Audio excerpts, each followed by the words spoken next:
Saúdo meus prezados irmãos com a paz do Senhor Jesus. Amém. Muito feliz por nos reunirmos nesta manhã tão bonita em todos os aspectos, mas principalmente pela oportunidade que nós temos de louvar ao Senhor, engrandecer o seu nome maravilhoso. Bendito seja o Senhor que nos proporciona essa bênção. Amém? Queridos irmãos, nós vamos meditar em alguns tópicos da palavra de Deus nesta manhã.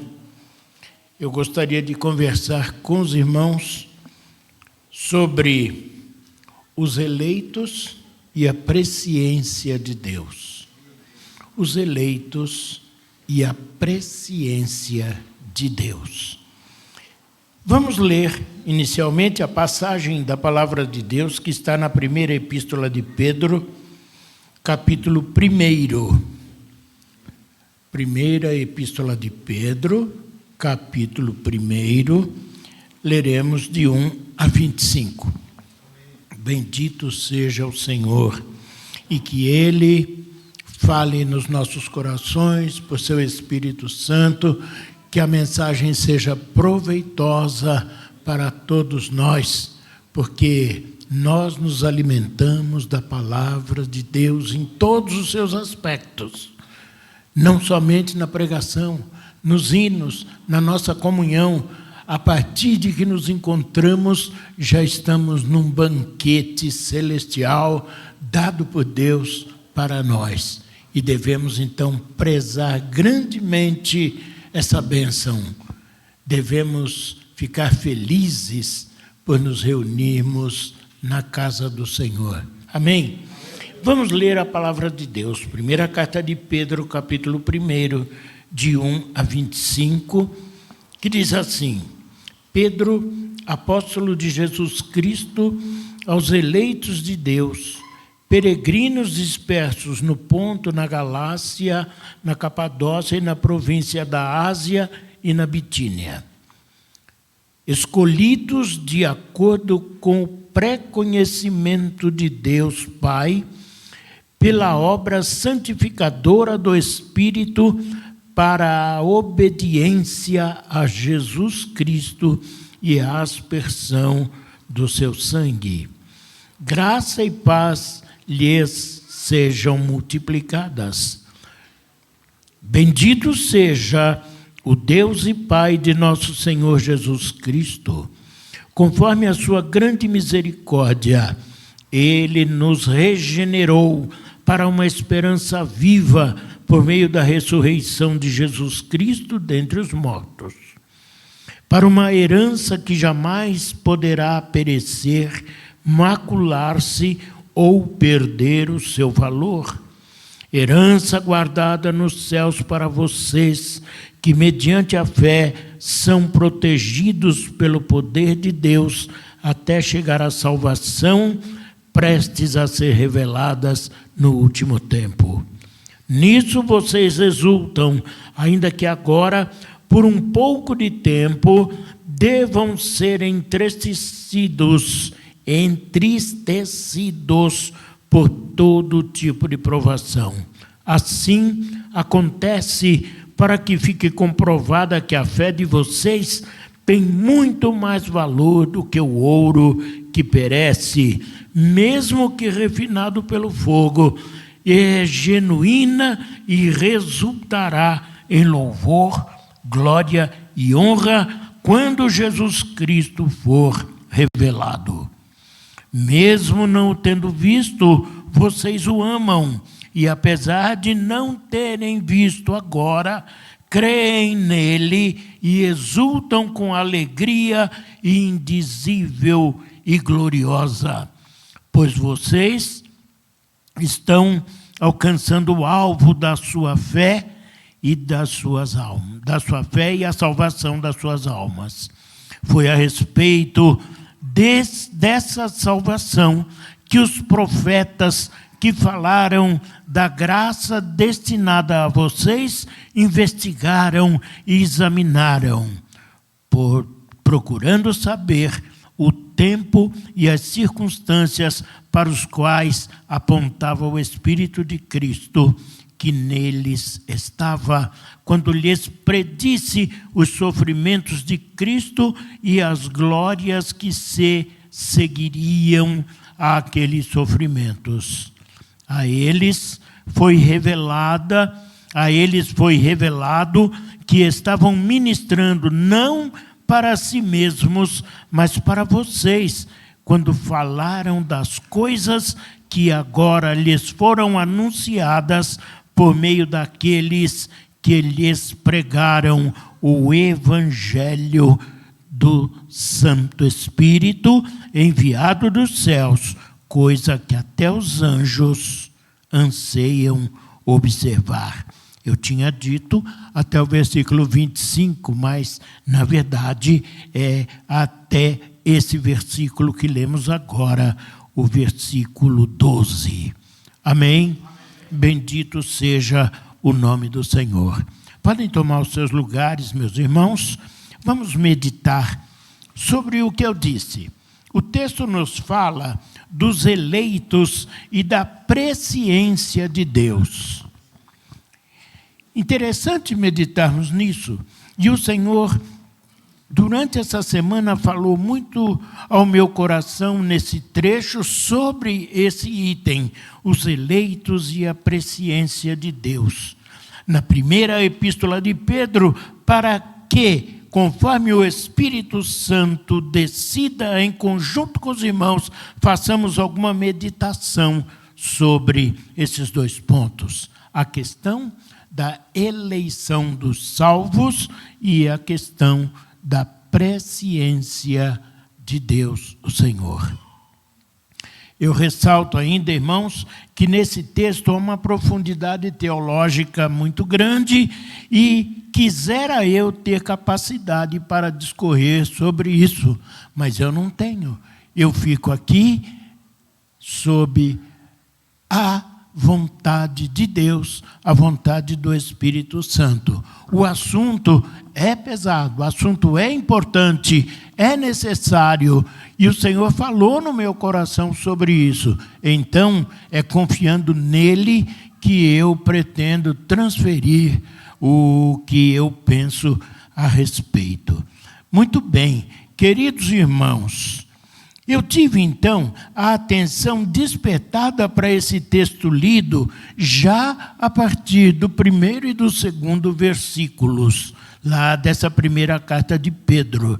Quando o apóstolo se refere aos crentes peregrinos, peregrinos são aqueles que não têm um lugar determinado, não estão fixados num lugar, andam para cá, andam para lá, não tem uma terra fixa, eles são como estrangeiros. Interessante isso. Aqueles irmãos, não é, andavam por lá sem um lugar fixo, mas eles eram orientados pela palavra de Deus. Isso é muito interessante. Nós também somos peregrinos nesse mundo, nós não temos um lugar neste mundo. O nosso lar não é nesse sistema, o nosso lar não é neste lugar. Então, somos também peregrinos. A mensagem, então, é tomada para nós. Muito bem.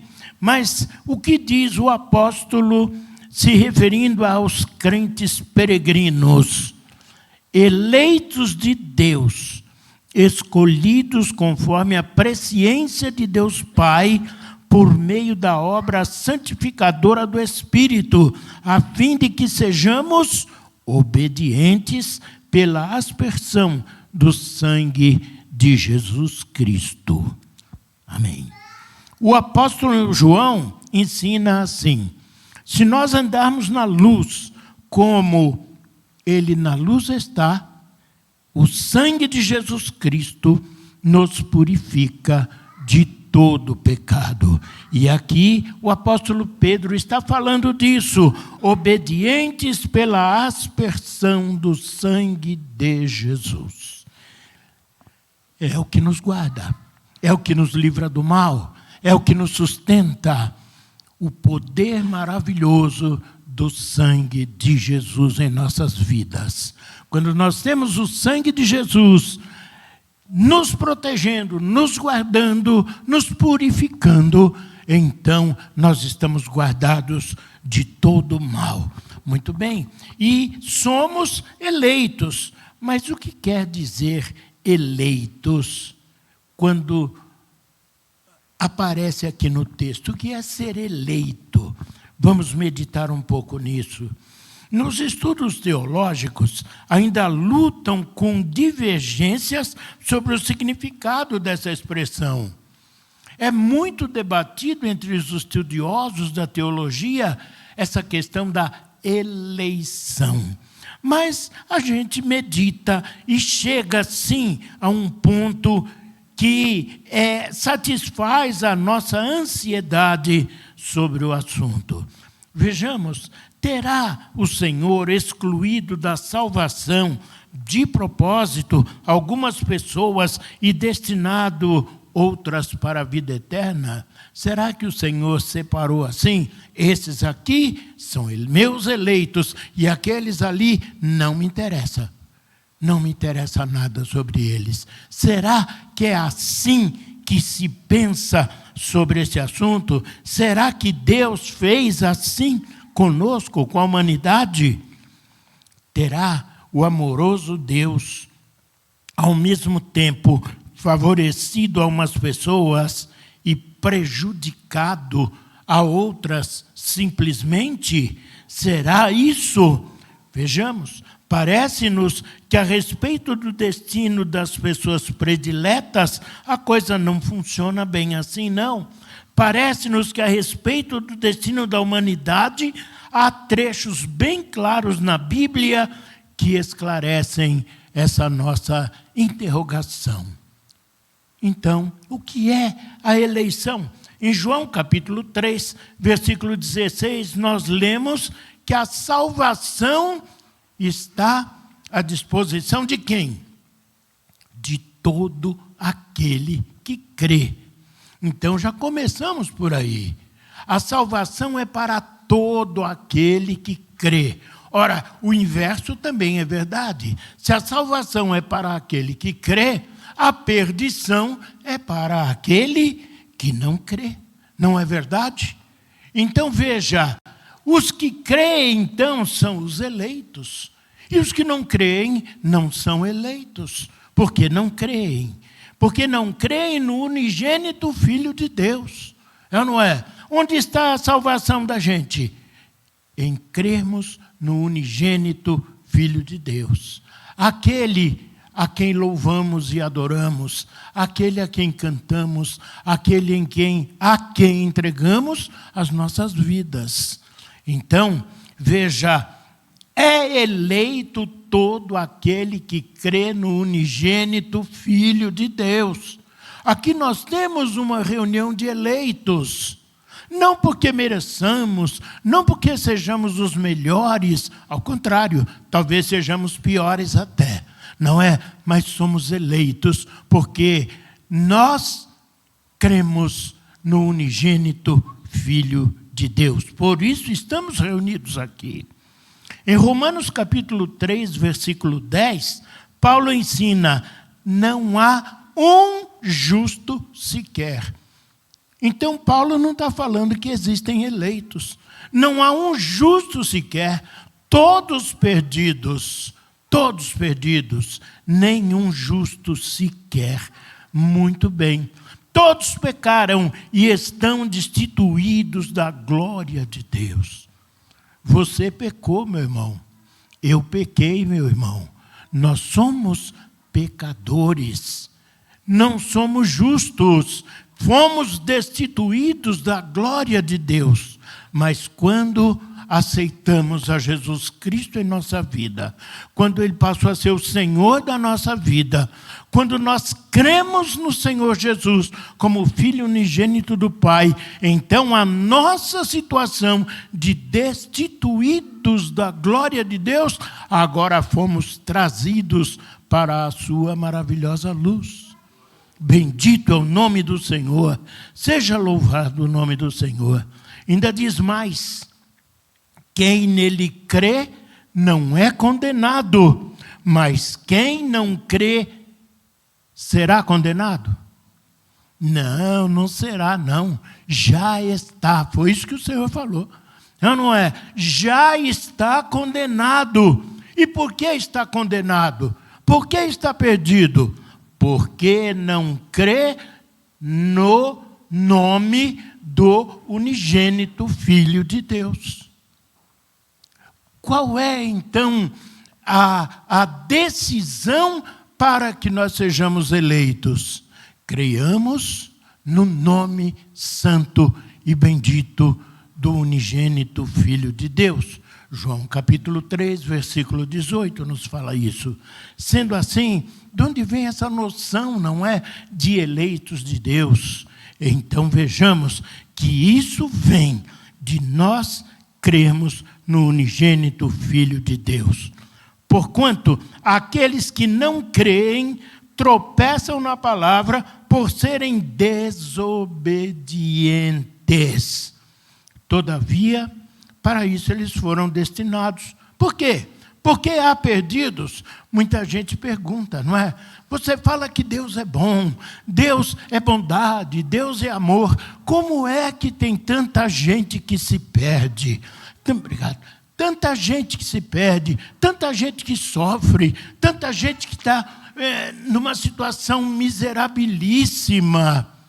Por que, se Deus é tão bom? Ora, é porque preferem a desobediência, preferem recusar a bondade de Deus. Deus é bondoso, Deus é maravilhoso, mas você pode recusar essa bondade. E se você recusa essa bondade, não terá felicidade alguma. Claro que não. Então veja, porquanto aqueles que não creem tropeçam na palavra, não creem no que a palavra nos diz, por serem desobedientes. Que Deus nos livre de nós caminharmos pelo caminho da desobediência. Sejamos obedientes. O Senhor Jesus foi obediente. Ele não teve por usurpação ser igual a Deus. Mas ele veio, se transformou, se tornou homem para atender o plano maravilhoso da salvação. Ele foi obediente. Jesus não precisava vir. Não precisava. Também ele não veio porque foi forçado a vir. Ele veio porque foi obediente. E daí então, ele é o Cordeiro de Deus, obediente. Como ovelha muda, ele foi levado ao matadouro. Como ovelha muda, não abriu a sua boca, porque ele foi obediente. Será que nós somos obedientes como o Senhor? Será que estamos dispostos à obediência como o Senhor Jesus foi obediente até a morte e morte de cruz? Será que eu tenho essa disposição de obediência ao meu Senhor? Será que você tem, de fato, essa disposição da obediência ao Senhor?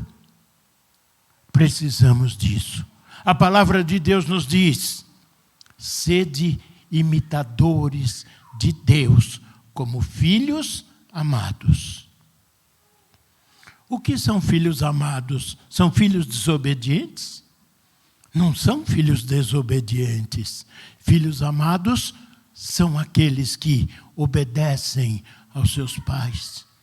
Sede imitadores de Deus, como filhos amados. Precisamos viver como imitadores de Deus. Mas eu não consigo.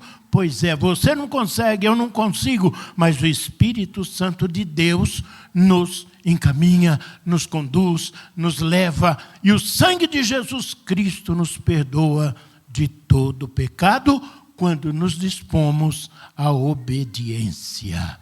Muito importante meditarmos nisso. Obediência.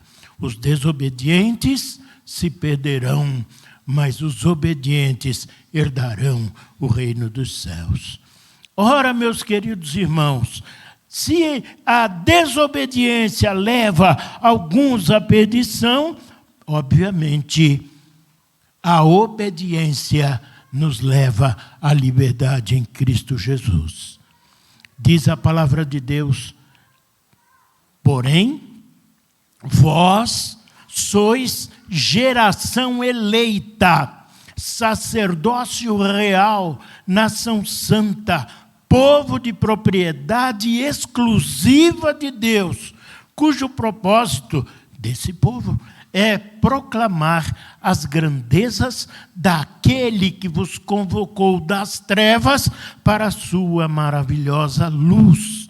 Bendito é o nome do Senhor. Convocou das trevas para a sua maravilhosa luz. Vós, sim, que antes não éreis nem sequer povo, mas agora sois o povo de Deus.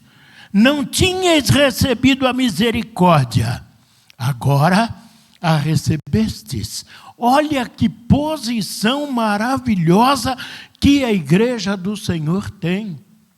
Nós não éramos gente, nós não éramos povo, nós não éramos nada, éramos condenados à morte eterna, mas Ele nos resgatou. Ele nos convocou das trevas para a sua maravilhosa luz. E é por isso que aqui estamos nesta manhã. Quem são vocês? Os convocados das trevas para a sua maravilhosa luz. Bendito o nome do Senhor. Seja louvado o nome do Senhor. Somos salvos. Às vezes, nós nem no nosso dia a dia, para lá para cá, na correria, no trabalho, às vezes a gente não, como diz o outro, a gente não se toca. Não é? Então, o dia inteiro na correria, cuidando da vida, pagando dívida, e vendo isso, e vendo aquilo, e o dia passa. E às vezes, a gente até diz assim, como passou depressa o dia. Às vezes eu falo isso com a Silvana, mas já é essa hora. Quando ela fala para mim, está na hora de parar de trabalhar aí, porque já é tarde.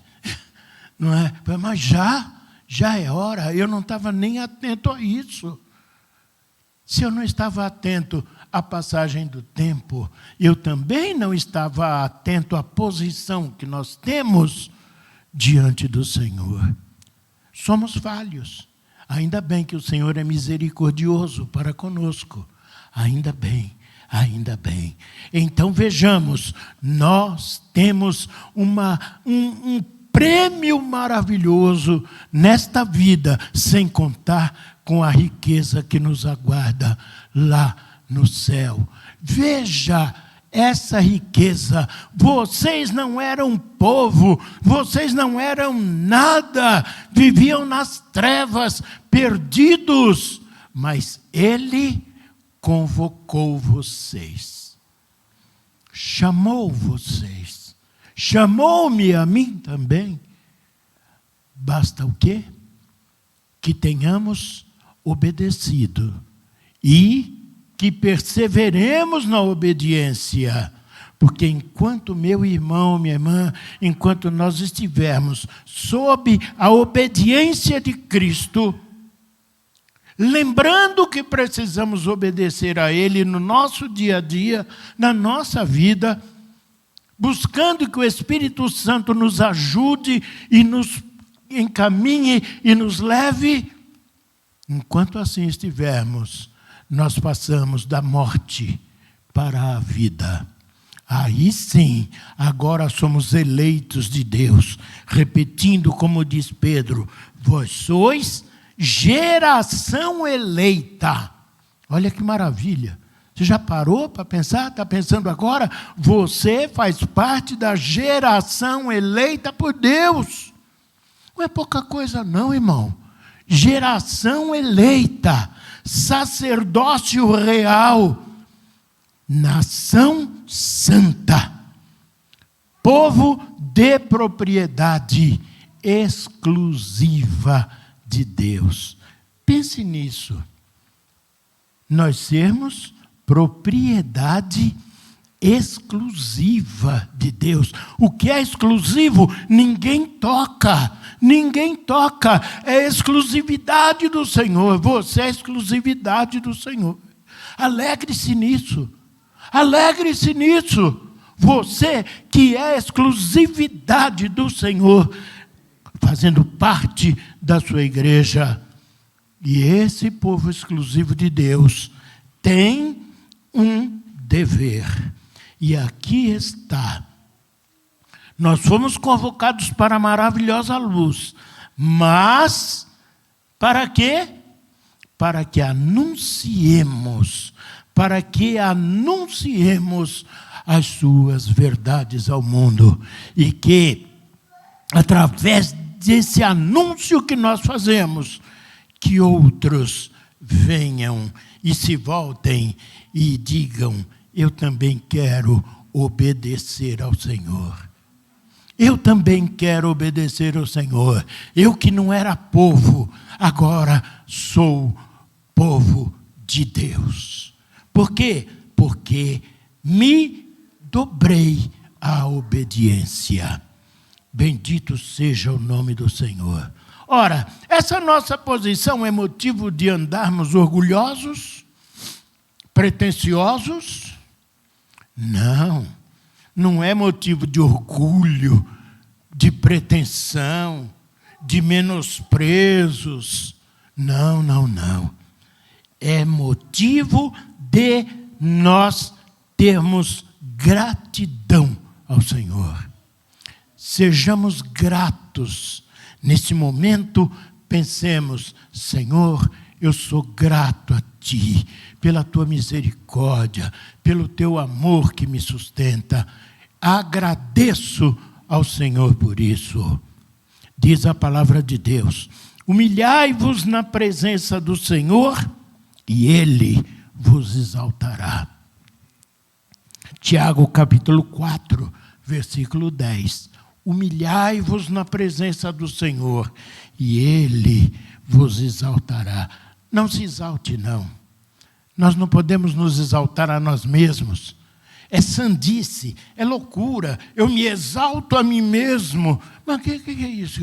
Como é que eu posso me exaltar? O que é que eu tenho para eu mesmo me exaltar? Não, eu tenho que ser humilde perante o Senhor, e Ele, a seu tempo, me exaltará. Caminhemos agora para meditar sobre outro significado, porque somos eleitos e já sabemos por quê. Porque Ele nos convocou das trevas para a sua maravilhosa luz, para que sejamos propagadores da sua palavra e que levemos outros à salvação. Mas vamos meditar agora, na sequência, na presciência de Deus Pai. A presciência. Diz assim, o versículo 2 fala da presciência.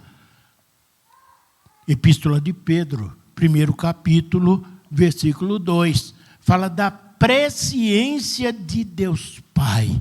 Ele nos escolheu segundo ou em conformidade com a sua presciência. Mas o que é isso? Diz assim, que é necessário primeiro que a gente estabeleça a diferença, uma diferença, não é? Sobre presciência e pré-conhecimento. Eu vejo diferença entre o que é pré-conhecimento e o que é presciência. Isso tem falado muito em mim. Veja, embora a tradução que eu li agora fala da presciência de Deus, do pré-entendimento, não é? Certo? Mas aqui eu estou falando é da presciência. Então vamos ver.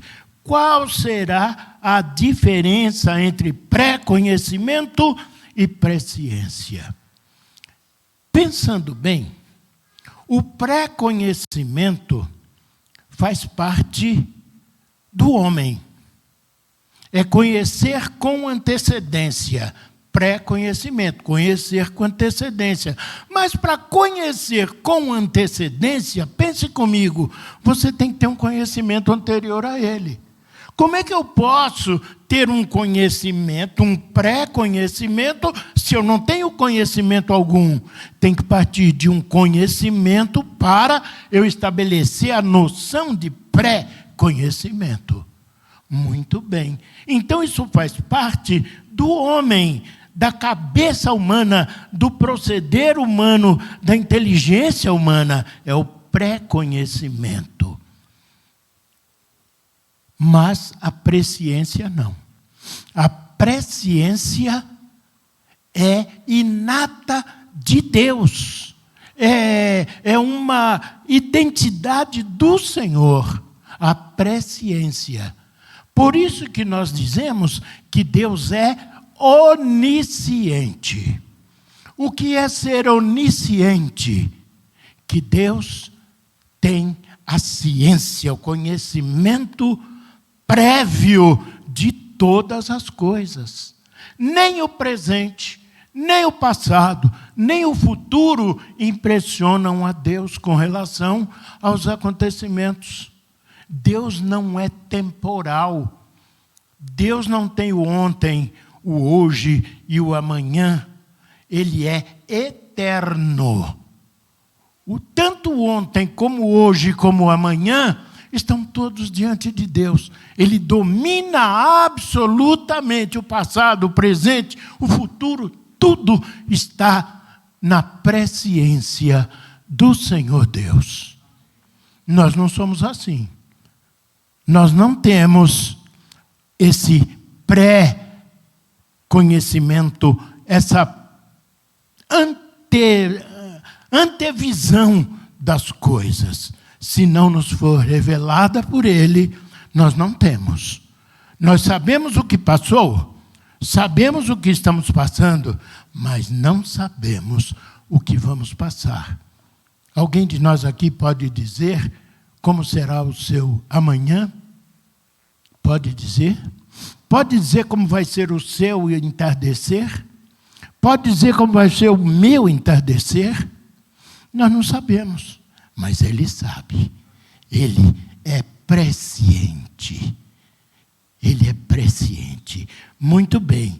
Então, com base nisso, como eu pessoalmente, não vejo que essas duas palavras, pré-conhecimento e presciência, sejam sinônimas perfeitas, eu vejo diferença no conteúdo significativo de uma e de outra. Então, a partir disso é que a gente, então, vai trabalhando conceitualmente. De um conhecimento anterior é que nasce o pré-conhecimento, que é o futuro. Os médicos, por exemplo, descobrem, preveem determinadas coisas baseados em quê? Naquilo que já viram. Não é uma coisa zerinho, não tem nada, então sai. Não, existe um pré-requisito, vamos dizer assim, que vai levar a inteligência humana a um pré-conhecimento de determinadas coisas. Isso não é presciência. A presciência é atributo exclusivo de Deus.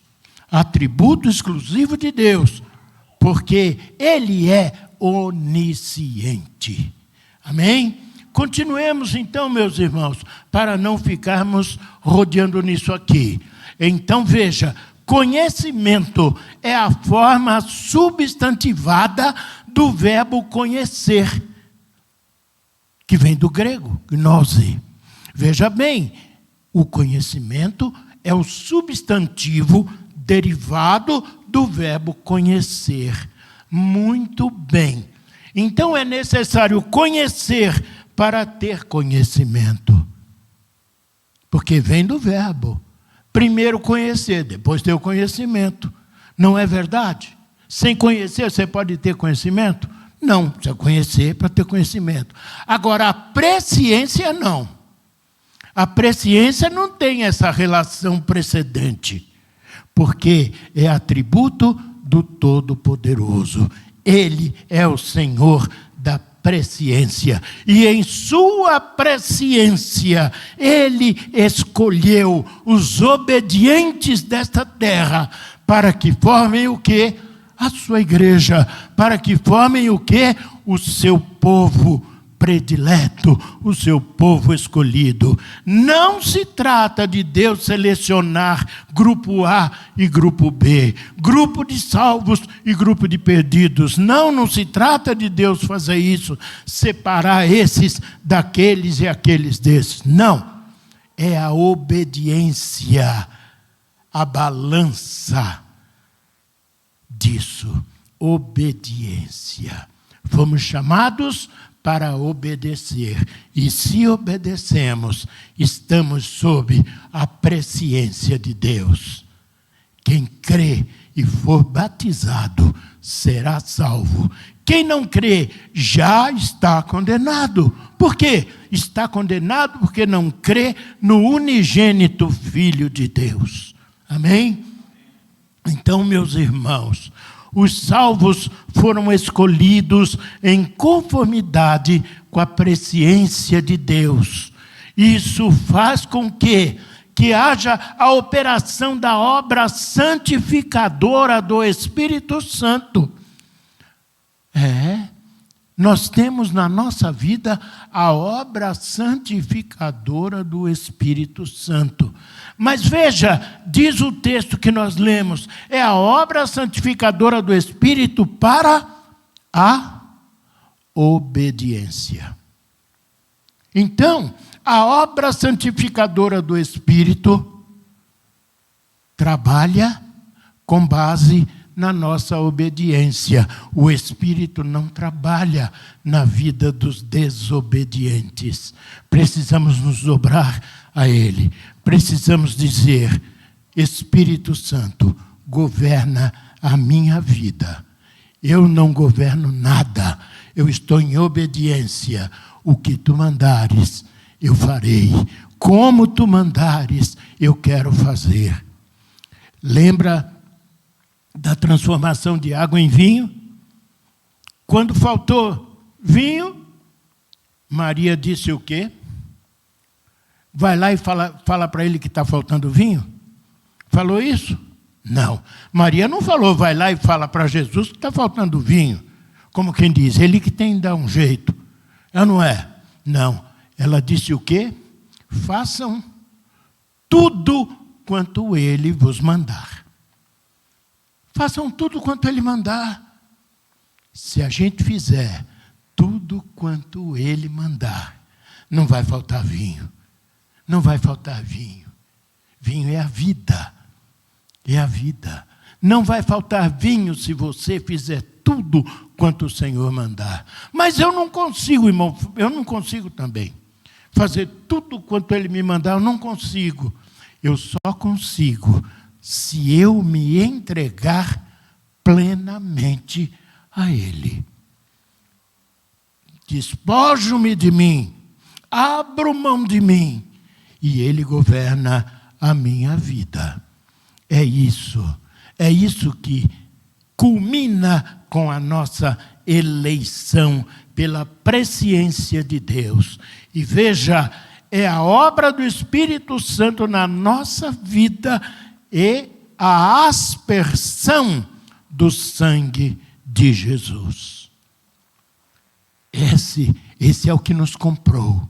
Não fomos comprados com prata, não fomos comprados com ouro, com pedra preciosa alguma, mas nós fomos comprados pelo precioso sangue de Jesus. Esse nos libertou. Esse nos libertou. Esse nos livrou da morte. Ele morreu em nosso lugar. A cruz era minha. A cruz era sua. A cruz era nossa. Mas Jesus disse assim: não, deixa, eu assumo a cruz por todos eles. Eu entrego a minha vida por eles. Eu vim para salvar o que se havia perdido. E se o pagamento deles é a minha vida. Eu dou a minha vida. Por quê? Porque dando a minha vida eu posso tomá-la de volta. Eles não. Mas eu posso tomá-la de volta. Então, eu dou a minha vida em sacrifício por eles. E aquele que crê no unigênito Filho de Deus, esse tem a vida eterna. Esse tem a salvação. Imagine agora o Cristo, Filho de Deus, o unigênito, que não tinha qualquer necessidade de vir a este mundo, não tinha qualquer necessidade de olhar para você ou olhar para mim. Ele veio e se entregou, foi maltratado, foi espezinhado, foi afrontado, foi cuspido. Oh, tudo aquilo que eu merecia por causa do meu pecado, Ele suportou na cruz, para que hoje pudéssemos estar aqui celebrando a morte do Senhor e a sua bendita e maravilhosa ressurreição. Cristo ressuscitou, aleluia. E se Cristo não tivesse ressuscitado, a nossa fé não teria valor algum. Olha que interessante. Jesus passou por tudo, sofreu, foi à cruz, morreu e foi sepultado. Acabou. Acabou Jesus ali. Acabou. O que seria de nós? Jesus teria sido um erro. Jesus teria sido uma farsa. Como certos líderes que passaram por esse mundo. Todos eles morreram, foram sepultados e os seus restos estão lá no sepulcro. Nenhum ressuscitou, porque nenhum deles era o Filho unigênito de Deus. Mas Jesus ressuscitou. Jesus ressuscitou. E nós festejamos hoje aqui, porque Ele ressuscitou. Repitam comigo, Jesus ressuscitou. E para que Jesus ressuscitou? Para que nós fôssemos eleitos segundo a presciência de Deus. Irmãos, isso é tão maravilhoso, isso é tão grandioso, que nos entusiasma. Nós ficamos perplexos diante disso. Perplexos. Eu que nada mereço, eu que nada tenho, eu que nada posso oferecer ao meu Deus, sou incluído entre os filhos do Senhor, os filhos de Deus. Você que nada tem, você que nada merece, está incluído entre os filhos de Deus. Por quê? Porque você decidiu obedecer. A chave é essa: obedeça ao Senhor. Obedeça ao Senhor. Obedeça ao Senhor. E Ele cuidará de tudo. Ele cuidará de tudo. Mas, pastor, obedecendo ao Senhor, eu vou ter uma casa maravilhosa, um automóvel, casas de aluguel, hein? Essas coisas eu terei se eu obedecer ao Senhor. Se eu levar minhas coisas ao altar, então tudo vai mudar na minha vida, pastor. É isso que é obedecer ao Senhor? Não, não é isso. Não é isso. É obedecer às palavras de Cristo, que começou dizendo: venham a mim, vocês que estão cansados e oprimidos, e eu os aliviarei. Ele falou isso para mim. Venha você que está cansado e oprimido, e eu lhe darei descanso. Eu darei descanso à sua alma. Então, aqui estamos para isso, para louvar e bendizer o Senhor. Mas nós vamos passar então por alguns problemas financeiros, econômicos, vamos passar por problema de emprego. Nós vivemos num país que está numa situação terrível, a gente nem sabe o que vai ser amanhã ou depois, com o governo que temos, com as coisas que temos hoje aí. Jesus disse, não se turbe o vosso coração. E às vezes se turba, né? A gente fala, meu Deus, olha como é que está isso, porque o governo, porque o STF, porque não sei o quê. Isso é tudo coisa que vai passar, não tem nada a ver. Jesus continua dizendo para você e para mim, não se turbe o vosso coração. Credes em Deus? Crede também em mim. As suas moradas não estão na mão do STF, não estão na mão do presidente da República, não estão na mão de qualquer autoridade terrena. Todos eles morrerão, tudo vai passar, mas as moradas eternas estão reservadas para aqueles que decidiram obedecer à voz do Mestre. Do Mestre a quem vamos comemorar nesta manhã, a ceia do Senhor. Participe da ceia com essa convicção. Sou um dos escolhidos do Pai, da presciência do Pai. E aqui eu vou cumprir uma ordenação do meu Senhor, a ceia. Eu vou participar. Ceia não é uma coisa comum que acontece todo mês e pronto, a gente vai lá e é ceia. Hoje tem ceia, hoje tem ceia. Hoje tem ceia do Senhor. Vamos participar então com muita alegria, porque Ele nos deu a salvação. Amém? Que Deus nos abençoe.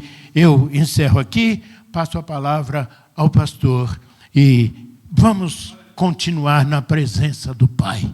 Amém.